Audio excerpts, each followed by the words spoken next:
Everyone, and welcome back to day 2 of our past paper of the day series. Today's question is from Cambridge A Level Math 9709/32, which is P3 on binomial expansion. Okay, now before we begin, here's a golden rule: whenever you have a fractional or a negative power, your first instinct should be to rewrite the expression so that the constant term inside of that is 1, which is the case here. So we don't need to do that because the standard binomial expansion is written for expressions of the form, let me change color, 1 plus ax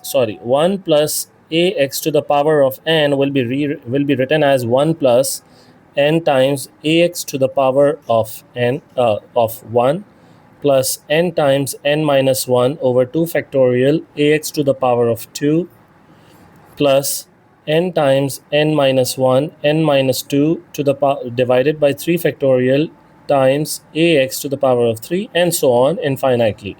Now, in fact, any expression can be rewritten in this form by factoring out the constant. So for example, if you had 5 plus 3x, I'm just giving you an example, to the power of, I don't know, let's say 5 upon 3, then you would factor it out. So this becomes 1 plus 3 upon 5 of x, and whole thing to the power of 5 upon 3, and then you would raise both the terms inside of it to the power of 5 upon 3 by indices rules, distributive property of that. Okay, and then this gives you a numerical value, right? So you can do that. This is possible to convert any expression in this form now, and we do this for a very practical reason. Otherwise we'd have to memorize infinitely many different expansion formulas, one for 2 plus 3x to the power of n, another for 5 minus x to the power of n, another for 7 plus 4x to the power of n, and so on. Instead, we convert everything into one universal form written here and use one formula for every question. Now, the examiner only wants the coefficient of x cubed, which it states here. So don't expand everything, expand only up to the x cubed term that gives us. So the first term is just 1, the second term is 1 is n, which is 1/3, to multiply by 3x to the power of 1. The second term is 1, third term is 1/3 minus 2/3, which is n minus 1, upon 2 factorial into 3x to the power of 2.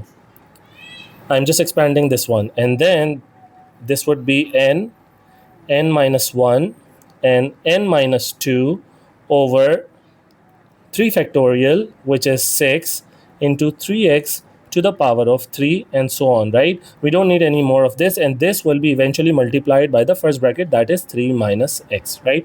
Now, see, we just need to multiply this constant with an x cubed term, and we need to multiply this x power 1 with an x squared term. So this and this is not of need to us, right? So we are going to rewrite it as dot dot dot first term, dot dot dot second term, and now this one. So 3 squared is 9, there is a 3, there is a 3, so this is going to get cancelled. There is a 2 and there is a 2, so we are only left with negative x squared here, and so this becomes a 27 when cubed. So this is actually 27x cubed, which cancels these 3, and then 2 cancels this, minus minus plus, so we are left with plus 5 upon 3x cubed plus infinitely many other terms multiplied by 3 minus x. Now, there are only which pairs of terms can actually produce an x cubed? We just discussed it, 3 multiplied by this x cubed and minus x multiplied by minus x squared. So we get x cubed plus 5x cubed. So 5 plus 3 gives us 6. And that's exact. So 6 is the coefficient of x cubed, and that's exactly what the examiner was looking for. Think about it.